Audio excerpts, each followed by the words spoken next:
selama sebulan penuh dia dilatih untuk berpuasa. Betapa ruginya seorang muslim dan begitu luar biasa penyesaran akan datang bagi dia pada hari kiamat di saat malam-malamnya sekarang setelah Ramadan tidak lagi dihidupkan dengan sholat malam. Mungkin ada di antara anda mengatakan, Ustaz, sholat tarawih, sholat malam di Ramadan dikerjakan setelah ba'diyah Isya. Maka lebih mudah kami bisa mengerjakan di Ramadan. Tapi setelah Ramadan, sunnahnya dan afdalnya kita kerjakan di akhir malam. Maka kami menjawab, anda sudah dibangunkan oleh Allah Subhanahu wa taala, bahkan disunnahkan dalam sunnah Rasulullah sallallahu alaihi wasallam untuk bangun sahur selama sebulan penuh. Inilah waktu sholat tahajud dan sepertiga malam yang sangat mulia, di mana sudah tidak asing buat kita hadis Nabi sallallahu alaihi wasallam, kalau tersisa sepertiga malam dari malam-malam hari, maka Allah Azza wa Jalla turun ke langit bumi lalu menanyakan kepada para malaikatnya, apakah ada yang berdoa saya kabulkan, adakah yang minta tolong maka saya tolong, ada yang punya hajat saya penuhi, dan adakah yang bertaubat atau istighfar saya maafkan. Maka kita sudah terlatih untuk hal tersebut. Oleh karena itu harusnya kita betul-betul menjaga ini. Dan siapa di antara kita yang hadir di sini setelah Ramadan semangatnya tetap dijaga oleh dia, atau bahkan ada dorongan dalam jiwanya untuk menjaga ibadah-ibadah tersebut, berarti Allah menginginkan kebaikan untuknya. Dan kalau sebaliknya, kalau ada orang yang setelah Ramadan justru dia bergembira seakan-akan lepas dari penjara ibadah, tanda kutip di sini, tidak perlu lagi puasa, tidak perlu lagi menutup aurat, tidak perlu lagi mencari rezeki yang halal, tidak perlu lagi untuk sholat malam, membaca Al-Quran, zikir, doa dan segala macam ibadah, maka ini perlu diragukan tentunya tentang masalah keimanannya. Ibnu Rajab berkata rahimahullah dalam kitab Lataiful Ma'arif, dia mengatakan inna min thawabil hasanati al-hasanata ba'daha. Ketahuilah bahwasanya tanda-tanda balasan yang baik dari Allah dari sebuah amal soleh adalah Allah memberikan taufik orang itu mengerjakan amal soleh setelahnya. Dan dikatakan wa inna min jaza'is sayyi'atis sayyi'ata ba'daha. Dan sebaliknya balasan dari Allah bagi pelaku dosa adalah dia melakukan dosa lagi setelahnya. Makna kalimat ini sangat dalam kalau orang renungi dengan akal fikiran dia yang cerdas dan juga yang jernih, hati nurani yang jernih. Karena memang orang harus berpikir, kalau seandainya seseorang sudah mendapatkan sebuah prestasi di sebuah pekerjaan dunianya misalnya, dia prestasi di kantornya, orang yang cerdas dan tanggap adalah dia menjaga prestasi tersebut. Sehingga terus saja prestasinya bertambah, jenjang karirnya tambah naik. Dan orang yang sangat bodoh adalah kalau seandainya dia sudah mencapai prestasi tertentu, kemudian setelah itu dia turun dan dia sengaja menurunkan kualitas kinerjanya sehingga akhirnya prestasinya pun menurun dan mungkin bahkan hilang dari dia jabatan-jabatan dan prestasi yang bisa dikejar. Bishr rahimahullah berkata, "Bi'sal qaumu la ya'rifuna Allah haqqan illa fi syahr Ramadan."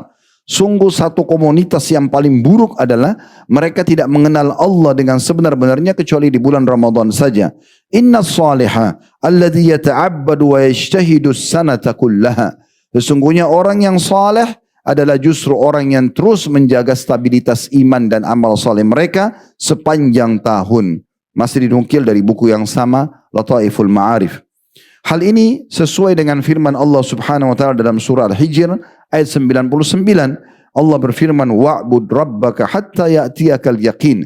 Allah berfirman kepada Nabi Muhammad sallallahu alaihi wasallam dan seluruh orang-orang beriman, dan sembahlah Tuhanmu sampai datang kepadamu kematian. Tidak ada kata musiman dalam ibadah bagi seorang muslim, tetapi bagaimana dia menjaga dari ibadah ke ibadah yang lainnya. Dan Ka'ab radhiyallahu anhu, seorang sahabat, berkata, ini perkataan yang sangat dalam juga berhubungan dengan masalah bagaimana kita hadapi hari-hari kita setelah Ramadan. Dia mengatakan, man sama Ramadhana wa huwa yuhaddithu nafsahu idza aftara min Ramadan lam ya'sillaha dakhala al-jannata bighairi mas'alatin wala hisab. Siapapun yang puasa Ramadan kemudian dia berhasil menyelesaikan Ramadan dan dia bertekad dalam hatinya, dia bertekad dan dia terapkan dalam kehidupannya bahwasanya setelah Ramadan saya tidak akan lagi bermaksiat kepada Allah. Saya akan coba jaga stabilitas iman saya dan amal soleh yang sudah saya dapatkan selama Ramadan. Pastikan dia kalau meninggal akan masuk dalam surga tanpa ada masalah dan tanpa ada hisab. Wa man shama Ramadhana wa huwa yuhaddithu nafsahu idza aftara asa rabbahu fasiyamuhu alaihi mardud. Dan siapapun yang puasa Ramadan kemudian dia berhasil menyelesaikan Ramadan itu, namun dia bertekad setelahnya dia mau bermaksiat kepada Tuhannya, maka pastikan puasanya akan tertolak di sisi Allah Subhanahu wa taala. Setiap mukmin yang jeli dan juga cerdas senantiasa konsisten dalam ibadahnya kepada Allah Subhanahu wa taala dalam setiap keadaan, dan ia menyadari kalau dia akan mendapati hasilnya selepas nanti dia meninggal dunia. Terlebih lagi, ajal memang sudah di depan mata setiap orang di antara kita. Seorang penyair Arab mengatakan dalam sebuah syair mengingatkan diri dan juga orang lain. Dia mengatakan, ya ibna Adam, ila mata anta fi lahwin wa la'ibin wal mautuka nahwahu fatihan fahu. Wahai anak Adam, sampai kapan kau terus mau lalai, terus menganggap ini tidak penting dalam hal ibadah, atau itu nanti saja dikerjakan dengan menunda-nundanya, atau terus menganggap remeh sebuah perbuatan dosa, sementara kematian di depan matamu telah membuka mulutnya. Siapa di antara kita yang hadir di sini punya jaminan selepas Jumat ini dia masih bisa hidup dan melanjutkan program-programnya? Berapa banyak orang bersama kita tahun lalu di Ramadan, dan Ramadan ini sudah tidak ada, atau Syawal ini sudah tidak ada. Berapa banyak orang-orang yang telah mendahului kita jauh lebih tampan, jauh lebih pintar, jauh lebih kaya, jauh lebih segala-galanya, namun sudah masuk ke liang lahat. Makanya Nabi SAW mengingatkan kepada kita, sesungguhnya mengingat mati dan melihat kuburan adalah sebuah pelajaran yang sangat mahal.